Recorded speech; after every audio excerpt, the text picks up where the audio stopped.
अस्सलाम वालेकुम। उम्मीद करता हूँ आप लोग खैरियत से होंगे। यार आज की इस वीडियो में हम लोग बात करेंगे ज़ैम्प सर्वर के रिलेटेड और उसके साथ वर्डप्रेस। और हमारा जो टॉपिक रहेगा उसमें मैं आप लोगों के साथ स्टेप बाय स्टेप शेयर करूँगा कि आप किस तरीके से वर्डप्रेस को इंस्टॉल कर सकते हैं ज़ैम्प सर्वर पर। और ये आप लोगों के लिए जो लोग वर्डप्रेस को सीखना चाह रहे हैं उनके लिए बहुत ज़रूरी है कि उनके पास ज़ैम्प सर्वर हो और प्लस उनका जो वर्डप्रेस है वो ज़ैम्प सर्वर के ऊपर इंस्टॉल हो।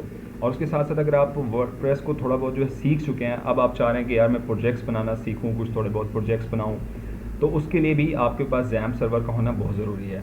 तो मैं जस्ट न्यू टैब में जाऊंगा और आप लोगों के साथ शेयर करूंगा स्टेप बाय स्टेप कि किस तरीके से आप ज़ैम्प सर्वर को आसानी के साथ डाउनलोड कर सकते हैं और उसके बाद इसको इंस्टॉल कैसे कर सकते हैं। सो जस्ट मैं लिखूंगा ज़ैम्प सर्वर, ज़ैम्प डाउनलोड। ठीक है, आपकी विंडो कोई भी हो सकती है, विंडो 10 भी हो सकती है, विंडो 11 भी हो सकती है। सो आप अपनी विंडो के हिसाब से उसको जो है इंस्टॉल कर सकते हैं। ठीक है जी, हमारे पास ये फर्स्ट का जो ऑप्शन हो रहा है हमारे सामने शो हो रहा है कि डाउनलोड ज़ैम्प। हम जस्ट इस पर क्लिक करेंगे और हमारे पास डिफरेंट वर्जन्स आ जाएंगे। ठीक है, ये 8.0.30 है, 8.1.25 है। डाउनलोड जो है ये आपके यहाँ पर आ जाएगा इस सेक्शन में। ठीक है, डाउनलोड हिस्ट्री में आ जाएगा। नेक्स्ट हम इंस्टॉल करेंगे जी वर्डप्रेस, वर्डप्रेस डाउनलोड। ठीक है, हम इसको जस्ट क्लिक करेंगे और हमारे पास ये देखें जी wordpress.org, ये आप लोगों ने डाउनलोड करना है। इस पर क्लिक करेंगे हम और ये हमारे पास डाउनलोड वर्डप्रेस 6.6.2, ये अभी जस्ट लेटेस्ट ही मैंने डाउनलोड किया है 6.6.2। ये देखें ये आपके सामने है। तो ये दोनों आप जब डाउनलोड कर लेंगे तो अब इसके बाद का आपका स्टार्ट हो जाएगा काम कि आपने किस तरीके से इसको वर्डप्रेस को इंस्टॉल करना है लोकल होस्ट पे। पहले आप जो है लोकल होस्ट जो ज़ैम्प सर्वर है जिसको हम कहते हैं, ये हम अपने पीसी पे इंस्टॉल करेंगे। इसको मैं मिनिमाइज़ कर लेता हूँ। हम सॉफ्टवेयर्स में जाते हैं जी, इसी को पहले जस्ट क्लिक कर देते हैं, run as administrator, right click करके इस पर जस्ट आप क्लिक करेंगे।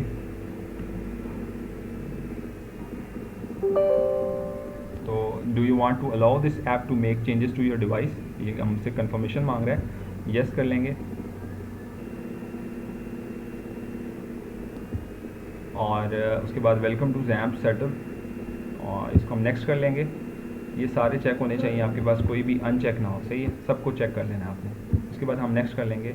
और इसके अलावा ये हमारे पास सेलेक्ट अ फोल्डर जिसमें हम अपनी वो इसको रखना चाह रहे हैं, तो मैं इसको सी ड्राइव में ही रखना चाह रहा हूँ। बेस्ट है कि आप सी में ही रखें। उसके बाद हम नेक्स्ट कर लेंगे। आप लैंग्वेज सेलेक्ट करें, इंग्लिश ही आप कोशिश करें सिलेक्ट करें। और उसके बाद फिर हम नेक्स्ट कर लेंगे, तो हमारी इंस्टॉलेशन जो है वो स्टार्ट हो जाएगी।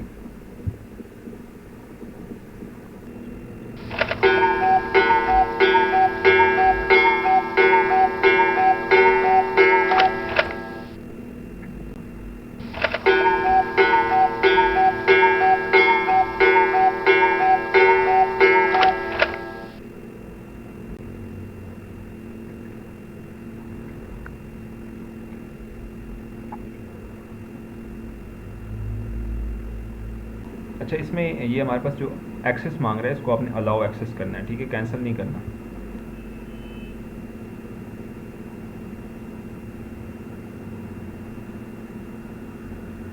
ये do you want to start the control panel no, इसको आपने चेक कर लेना है ताकि ये ओपन हो जाए। उसके बाद आपने फिनिश करना है।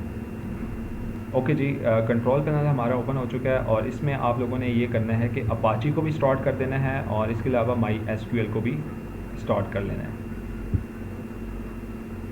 अगर ये आपके सही तरीके से स्टार्ट हो जाते हैं तो इट्स मीन कि आपका जो है ज़ैम्प सर्वर वो आपका सही इंस्टॉल हुआ। अगर ये नहीं हो रहा है तो इट्स मीन कि आपका वो इंस्टॉल ठीक तरीके से नहीं हुआ। यहाँ तक ये चीज़ क्लियर होगी कि आपने ज़ैम्प सर्वर इंस्टॉल कर लेना है। अब हम जो है ज़ैम्प सर्वर पे वर्डप्रेस को कैसे इंस्टॉल करेंगे वो आप लोगों के साथ मैं शेयर करता हूँ। यहाँ तक आई होप कि आपको कोई इशू नहीं आएगा, बहुत आसान है ज़ैम्प सर्वर इंस्टॉल करना। ठीक हो गया। अब हम नेक्स्ट जाएंगे, जो हमारे पास सॉफ्टवेयर था ये वर्डप्रेस का, इसको हम जस्ट यहाँ से कॉपी करेंगे, इसको मिनिमाइज़ करते हैं और पीसी में जाएंगे। अगर आपको याद हो हमने जो ज़ैम्प सर्वर इंस्टॉल किया था वो लोकल डिस्क सी में किया था, तो इसको ओपन करेंगे। ये हमारे पास यहाँ पे शो हो रहा है XAMPP। इसको हम दोबारा ओपन कर लेंगे और इसमें एक फ़ोल्डर होता है htdocs, ठीक है। ये इसको मैं अगर जूम होता है तो नहीं, जूम नहीं हो रही है। htdoc, ये htdoc इसको ओपन करेंगे और यहाँ पे हम जो है इसको पेस्ट कर देंगे, वो जो हमने वर्डप्रेस किया है। ये कंप्रेस्ड फाइल है तो इसको हम एक्सट्रैक्ट हेयर कर लेते हैं।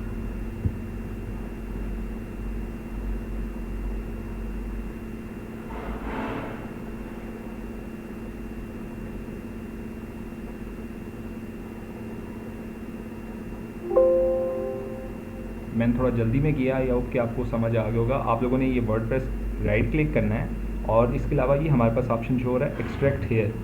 ये क्यों किया मैंने, क्योंकि ये कंप्रेस्ड थी फाइल, ठीक है, ऑलरेडी कंप्रेस्ड थी, तो इसको ओपन करने के लिए मैंने इसको एक्सट्रैक्ट हेयर किया, सही है। तो ये अब हमारे पास यहाँ पे ये चीज़ शो होगी ये। अच्छा, आप लोगों ने एक चीज़ ख्याल रखनी है, जब मैं वर्डप्रेस स्टार्ट में सीख रहा था तकरीबन आज से 2 साल पहले, मुझे स्टार्ट में कन्फ्यूजन हुई थी। वो ये थी कि यार ये वर्डप्रेस जो मैंने यहाँ पे इसको एक्सट्रैक्ट हेयर कर लिया है, तो आपने अब हर दफ़ा इसको एक्सट्रैक्ट कर, आपने कोई भी जब प्रोजेक्ट बनाना है तो आपने इसको एक्सट्रैक्ट लाजमी करना है, ठीक है।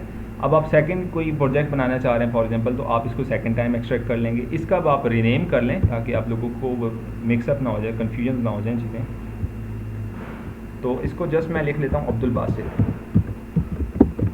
ठीक है, ये मेरे नाम से हो जाएगी, अब्दुल बासित के नेम से हो जाएगी। अब हम एक फॉर एग्जांपल प्रोजेक्ट में अब्दुल बासित के नेम से प्रोजेक्ट बना रहा हूँ, अब सेकंड प्रोजेक्ट बनाना चाह रहा हूँ तो मैं इसको दोबारा से इसको एक्सट्रैक्ट करूँगा यहाँ से और उसका रीनेम कर लूँगा। ठीक हो गया जी, यहाँ तक चीज़ें क्लियर हो गई। आप लोगों ने वहाँ से कॉपी किया, यहाँ पे पेस्ट कर दिया htdocs में, ठीक है। अब आपका काम यहाँ से दोबारा स्टार्ट हो जाएगा। इसको हम क्रॉस कर लेते हैं, इसको भी क्रॉस कर देते हैं। आई होप कि ये चीज़ें आपको बहुत आसानी से क्लियर हो गई होंगी।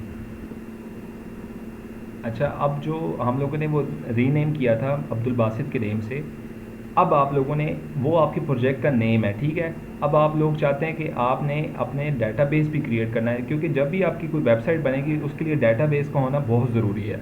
तो डेटाबेस कैसे बनाएंगे, अब हमने पहले उसको रीनेम किया था अब्दुल बासित के नाम से, अब हम इसको MySQL में जाके इस एडमिन पे क्लिक करेंगे तो हम अपने डेटाबेस को एक्सेस कर सकते हैं कि हम डायरेक्ट जो है यहाँ पे कंट्रोल पैनल के थ्रू एडमिन पे क्लिक करेंगे जस्ट, तो हम जाके अपना जो है डेटाबेस एक्सेस कर सकते हैं। ये डायरेक्ट हमारे पास इसका डेटाबेस आ जाएगा। अब आप लोग एक डेटाबेस क्रिएट कर लें, यहाँ पे हम डेटाबेस पे क्लिक करेंगे जस्ट,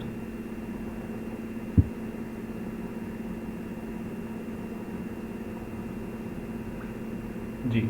तो डेटाबेस का हमने नेम यहाँ पे लिखना है जी बासित। जस्ट मैं, आप लोगों ने कोई भी नेम रख सकते हैं, डजेंट मैटर कि कौन सा आप नाम रखना चाह रहे हैं, जस्ट हम टाइप करेंगे बासित,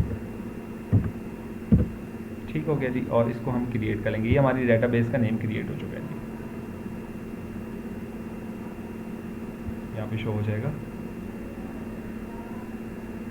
जी। ये देखें, डेटाबेस बासित के नेम से शो हो चुका है। यहाँ तक आपका ये काम कंप्लीट हो चुका है। इसको मैं क्रॉस कर लेता हूँ। अब हम यहाँ पे जस्ट टाइप करेंगे लोकल होस्ट /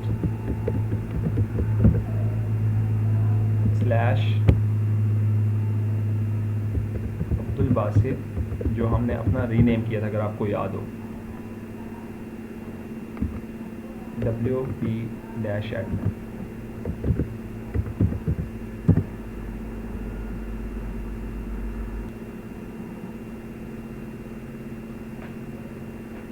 अब हम इसको कंटिन्यू कर लेंगे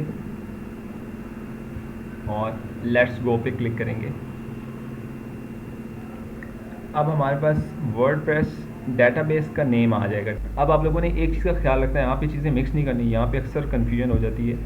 वो ये है कि आपने डेटाबेस नेम क्या लिखा है, बासित। ये चीज़ें आप याद रखिएगा, बासित के नेम से आपका डेटाबेस क्रिएट हुआ है। जो रीनेम किया था अब्दुल बासित, वो और चीज़ है, वो कहाँ पे यूज़ होगी वो भी मैं आपको बताता हूँ।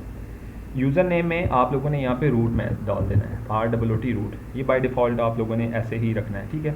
पासवर्ड में फ़िलहाल हम इसको स्किप करेंगे। डेटाबेस होस्ट जो है वो लोकल होस्ट पे ही चलेगा। टेबल प्रीफिक्स वर्डप्रेस WP/, ठीक हो गया। इसके अलावा आपने और कुछ एक्स्ट्रा इसमें मेंशन नहीं करना। अब हम इसको सबमिट करेंगे, रन दी इंस्टॉलेशन हम करेंगे।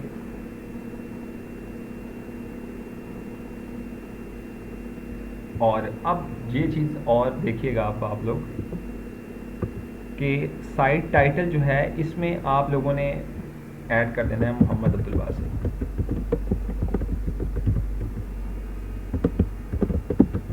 ठीक है जी। यूज़र नेम में हमारे पास आ जाएगा जी एडमिन, और पासवर्ड में भी हमारे पास आ जाएगा जी एडमिन।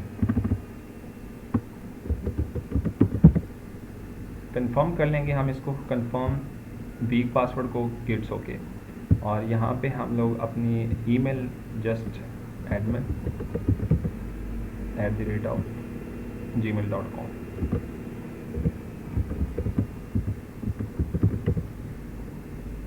ये जस्ट डमी से है, ठीक है, इस पर ज़्यादा टेंशन नहीं लेनी। और सर्च इंजन विजिबिलिटी जो है इसको आपने चेक नहीं करना, और हम इसको इंस्टॉल करेंगे। ये साइट टाइटल जो है इसका भी मैं आपको बताता हूँ कि ये कहाँ पे शो होता है, मोहम्मद अब्दुल बासित कहाँ पे शो होगा। और ये जो हम पासवर्ड ऐड कर रहे हैं ये बाद में हम अपने जो डैशबोर्ड होगा उससे हम चेंज भी कर सकते हैं, कोई इतना बड़ा इशू नहीं है, आप उसको आसानी से चेंज भी कर सकते हैं जी। तो हमारे पास जो है इसको हम सेव कर लेते हैं ताकि नेक्स्ट हमें याद रहे। और अब हम इसको लॉगिन करते हैं, लॉगिन करेंगे, और ये हमारे पास ऑलरेडी चीज़ें ऐड हैं, और इसको हम रिमेंबर में भी कर लेते हैं ताकि कन्फ्यूजन ना रहे। लॉगिन कर लेते हैं जनाब इसको। इसमें एक चीज़ आप लोग ये बार बार हमें मेंशन कर रहे हैं क्योंकि वो वीक पासवर्ड था, बट इसको हम इग्नोर करेंगे फिलहाल। जी, ये हमारा डैशबोर्ड है, इसमें आप लोग ये चीज़ें देख सकते हैं, पोस्ट है, मीडिया है, पेजेस है, कमेंट्स हैं, appearance, plugin, users, tools, settings, ये सारा कुछ जो है ये डैशबोर्ड है। इसके थ्रू ही हम चीज़ें, पेजेस भी ऐड कर सकते हैं, इसी के थ्रू हम पोस्ट भी जो है क्रिएट कर सकते हैं, इसी के थ्रू हमने प्लगइन्स को भी इंस्टॉल करना है। तो ये एक सारा डैशबोर्ड है, ठीक है।